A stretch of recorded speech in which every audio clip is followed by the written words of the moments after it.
الله الرحمن الرحيم والصلاة والسلام على أشرف المرسلين. Dear students, today inshallah we'll complete or continue discussing the word processes, how to form new words from other words, available words, or words which don't have origin in language. However, we'll discuss each. Now, the fifth word, we discussed about clipping and abbreviations and acronyms, and okay, these are the processes we discussed before.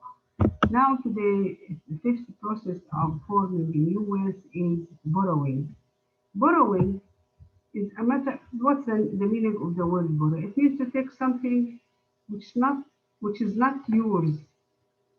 It's the same in language. You take vocabulary or words which are not in your language or which don't belong to your language. For example, in Arabic, in our Arabic or Palestinian society, we say television. Television, it means television, which means tell and see. Okay. Or many other words. For example, when we say taxi is not an Arabic word. The Arabic word is sayyara. And so we say the word train, for example. Train is not an Arabic word. Okay, bus, it's not an Arabic word. They are English words. Also in English, there are hundreds or thousands of words which are originally Arabic. For example, like algebra, mathematics. Algebra, al-jabr, al-jabr. Okay. Coffee, qahwa. Aba, aba'a. So many words which have Arabic origin are available in English, particularly scientific words, chemistry, كلية, and so on. So this is what we mean by borrowing in languages. In Arabic also we have some words borrowed from English, which is like decor, telephone, villas, classic, we say classique, balcony, balcona, reception hall in a hotel or somewhere, terrace, chalet, we say it's chalet, which we say chalet, and roof, the highest part of a building. All of these words are used in our society, but they are not from an Arabic origin. Okay, a new process of the sixth process of word formation is coinage. What is coinage?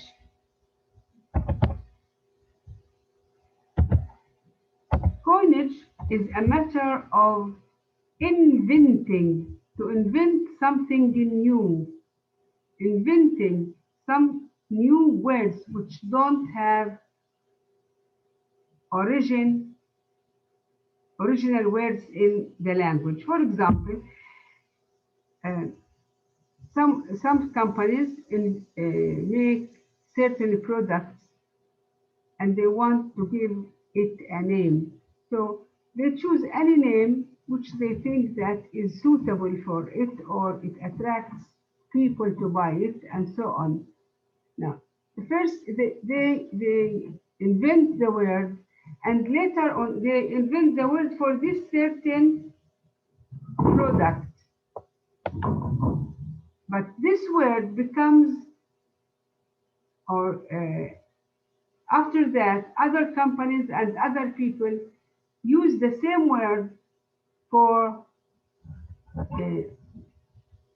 products which belong to the same area. Okay, here are some words like aspirin, which is a type of medicine. It is a matter of coinage. Okay, nylon, it is a matter of coinage. Xerox, which refers to machines which make digital photocopies and so on. Okay, all of these are called coinage.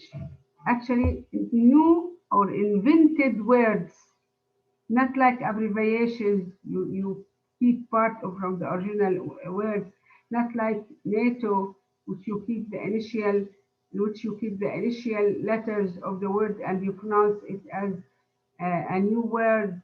Okay, so it's not like that. Okay, so a matter of inventing a new word. It's not like a clipping, you cut the back part of the word, like advertisement, you keep add, or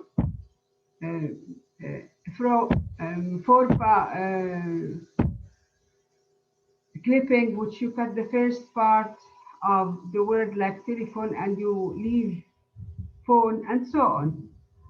Okay, this is coinage. Now, another process through which we can form new words, like reduplication. We call it reduplication. Process 7. We call it duplication. A reduplication refers to a word or lexeme such as ma. The word double, it means two. Redouble, it means making the word from two similar or identical parts. Ma. It is the word mother. Actually, it is mother. MOTHER, mother. So you make a new word originally found in language, mother. You take ma. You see, so two identical parts which refer to the mother. Okay. So the morphological and phonological process of forming a compound word by creating all or part of its known as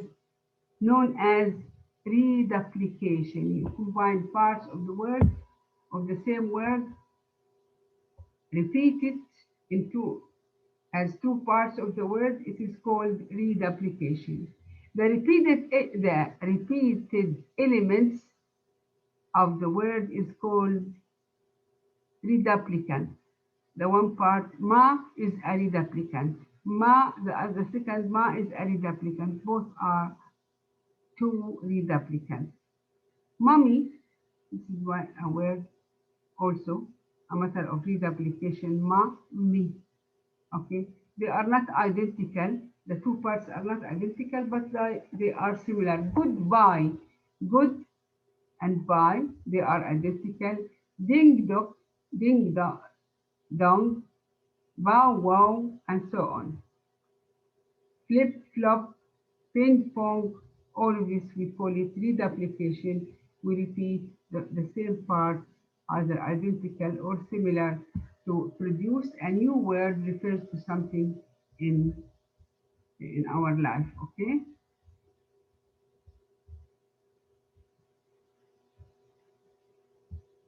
Inflection.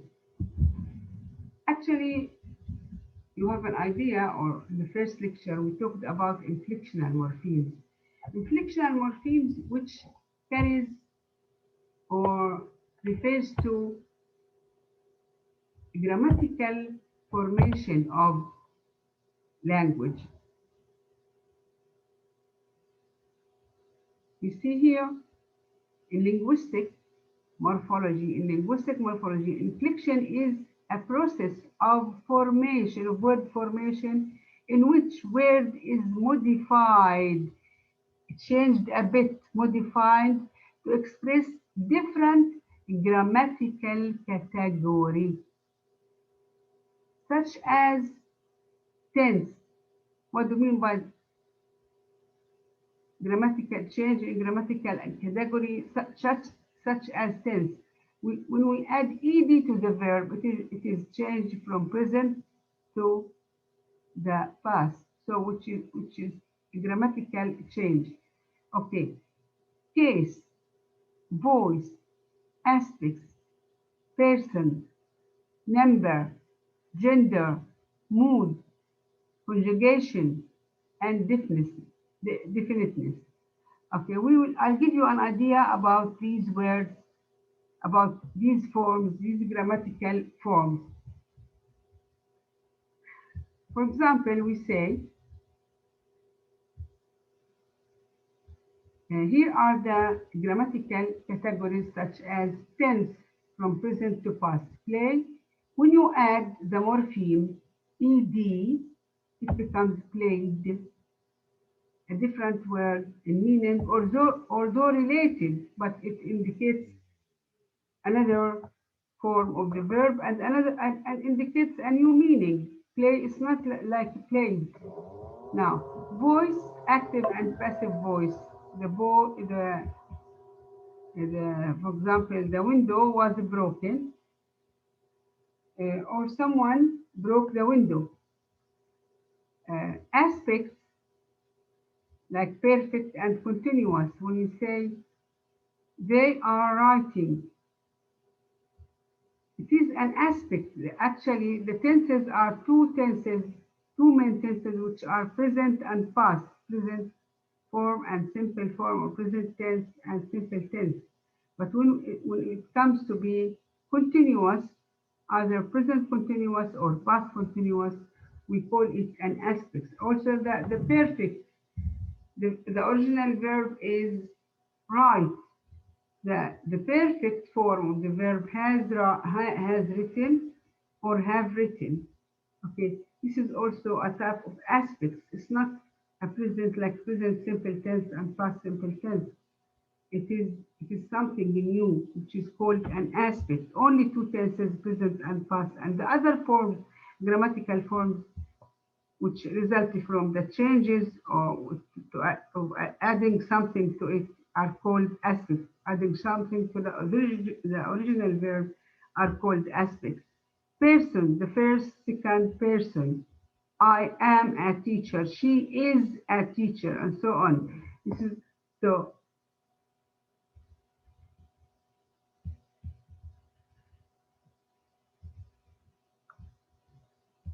Case. What is case? Also, it is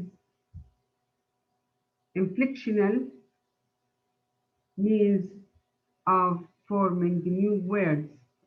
Now, a case is a property of pronouns or nouns. Focus here. A case is a property of pronouns and nouns and expression which express the relation to the rest of nouns or pronouns to the rest of sentence. A case has three values, two of which do not apply to nouns. Two which do not apply, two of which do not apply to nouns, and they are used with pronouns but not with nouns. Now, the first case of pronouns here is the subjective. When a pronoun acts as a subject, I, he, we, they, you. The objective, or what is called causative, is when a pronoun is used as an object, which we have a new word for the object. For the subject, we have he. For the object, we have him. I say, he is a doctor. He acts as a subject. But I talk to him. I talk to him. Here it is an object. I look at him. It's no longer he, it's him. So it is a new word which expresses the object. Okay, give him the food. Give him the food. Okay, so which is an objective form. Him is an objective form of the subject he. Okay, but this is all only applied to pronouns, not to nouns. Okay, Yeah, no change. When a noun is an object here, to understand the point, that when a noun is an object, it does not have a different form. When I say I help a child,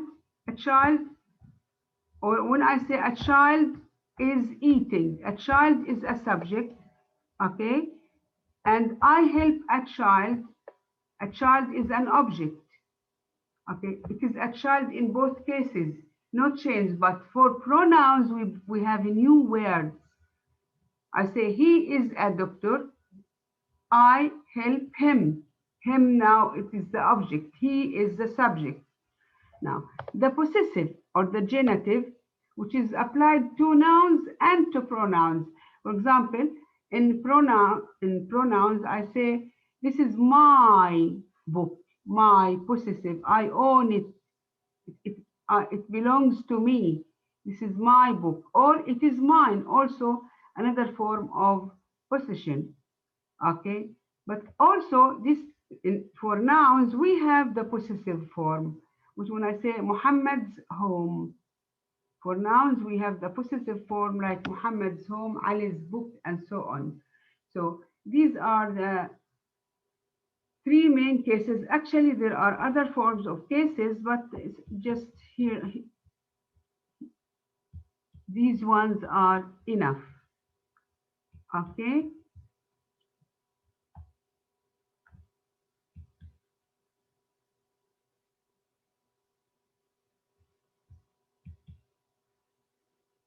Also, number.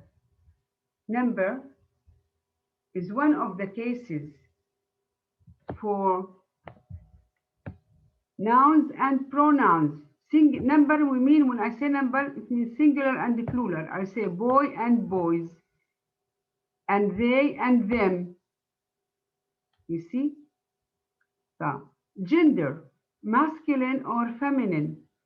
I say hero, heroine, and horse, mare, and lion, lioness, and man, woman. So this is a case. Yeah, a different word. We bring different words for different objects or different people or different animals. Okay, which indicate gender, different words. So we generate or we have different words, different word formation. Mood. In grammar, mood is used to refer to verb category or form, which indicates whether the verb expresses a fact, indicative. When I say the sun rises in the east, it is an indicative verb, or a command. Okay, when I say he eats, okay, it's an action verb which is indicative. Okay, but when I say eat your food, it's an order or imperative. This is an imperative or an order form. Also, when I say in the interrogative form, does he eat his food? Okay, this is an interrogative form. Also, it is called imperative. And so on. These are the mood of verbs also. And we have subjunctive. When I say, for example, I wish they pass the exams. Okay, to express wish or desire and so on. This is subjunctive. Actually, we will take all of this in details when we take syntax. Okay. Now.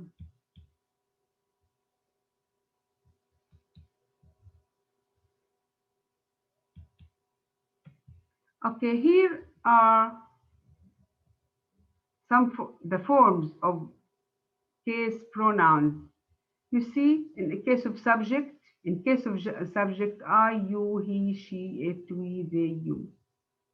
Now, in case of object, me, look at me. I look at you. I look at him, object. If you, I look at her. You see, even between he and him, we have gender. between him and her, sorry, between him and her we have gender. For a female we use her, and for male we use him. It is neutral, no gender. Us also, there's no gender. You, no gender. And them, no gender. Okay. Possessive adjective. Now here the adjective, possessive adjective pronouns. Now my pen, anything comes before a noun describes the noun or a determiner of the noun. So either adjective or a determiner.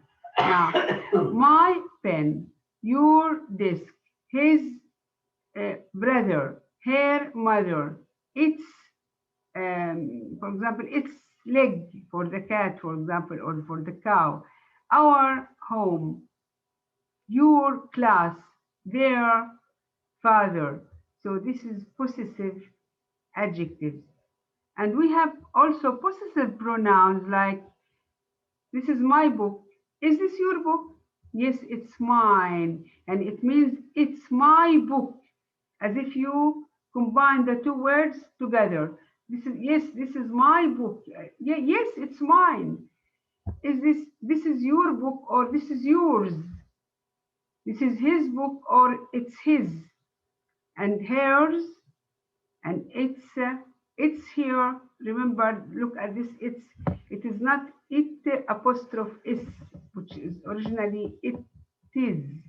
Now here it's, as you see, it is a possessive pronoun. Ours, yours, and theirs. These are the four forms of pronouns, the four cases of pronouns. In each case, we have a different word. This is what is a part of word formation. Now, and here, for example, forms of possessive nouns, you add singular nouns, you add s. Dog's house.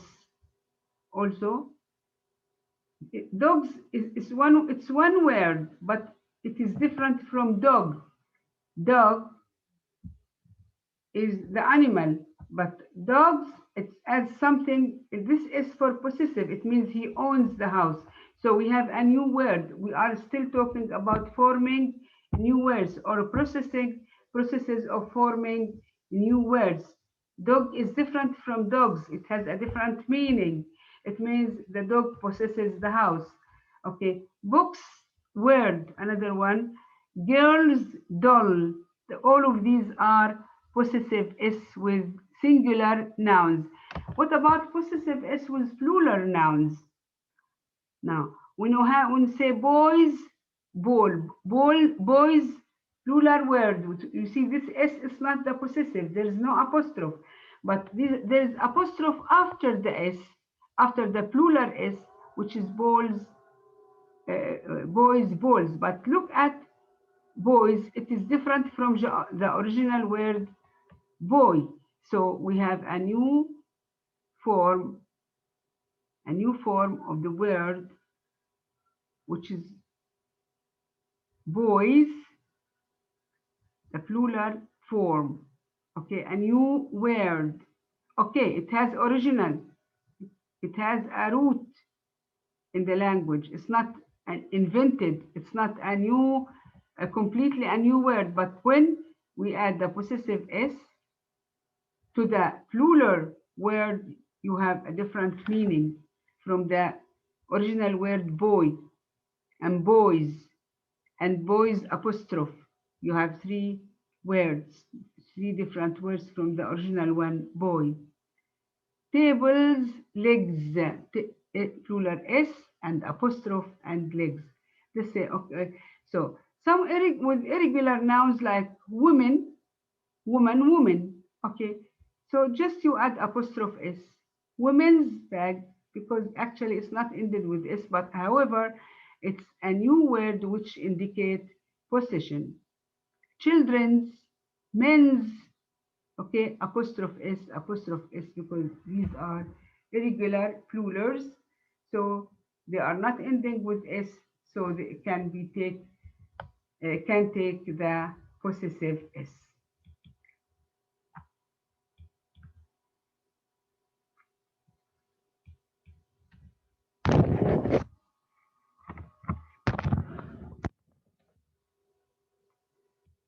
Now derivation. Do you know what's derivation? It means you add suffixes or prefixes or together affixes to words to produce new words. Actually, they are related in meaning, but they are not the same. They are not the same. They change the meaning or they change the speech part. What do you mean by speech parts? I want to remind you the speech parts. They are nouns, verb, adjective, adverbs, prepositions, interjections, okay, articles. All of these are speech parts, okay?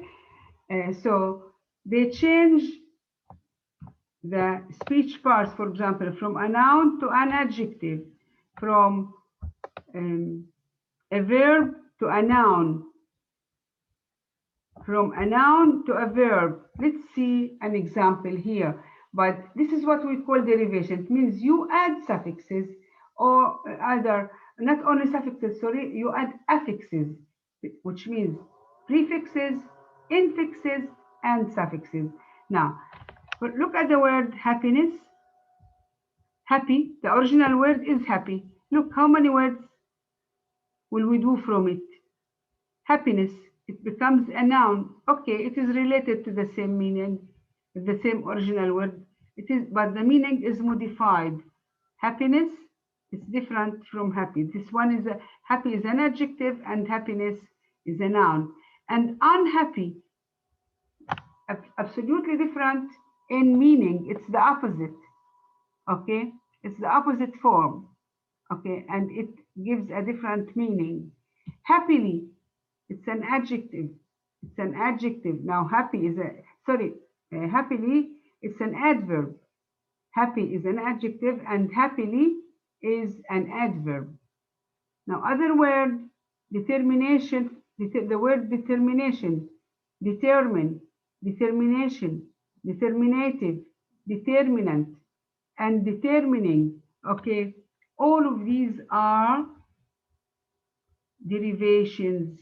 You add suffixes or prefixes or infixes to words to bring a change in the speech part or in the meaning of the word. Okay. The last one we want to talk about today is compounding. Compounding, it means forming a new word from other two words which are available in language. It's not like coinage. It's forming new words, but by combining two words, verb and noun, adjective and verb, noun and an adverb, and so on. Now we will see here, we will see examples of combining noun plus noun. We say lipstick. We say lipstick. All of you knows lipstick, isn't it? Okay. The red material you put on your lips. So, but we don't say, it's not two words now. When you say lips, lips, that your lips, and stick, something which sticks to your lips, lipstick, it's one word. Teapot, teapot, actually it's two words. Tea is an independent word, and pot, where you put water to boil tea, but now it's teapot together, it's one word. So this is compounding. Compounding, it means mixing things together. Now, adjective and noun, like what? Fast food. Fast adjective, food is a noun, but we don't consider them two words. They are combined together to form fast food. Verb plus noun, break, break, fast. Break, you know the word break, the verb break, and fast, breakfast. Sky, dive, okay?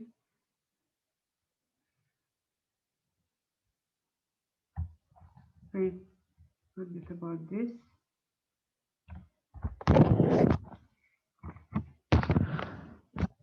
Breakfast. Now, noun plus verb, like sun, shine. Shine is the verb and noun is sun. Babysit, baby noun and sit is the verb sit. Waterproof, okay, which prevents water from coming to clothes or to body. Then adjective plus adjective, which is, for example, when you say deaf mute, okay, bittersweet. So two adjectives are combined together. Now, actually, we have taken about 12 or 10 processes of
actually we have finished 10 processes of word formation.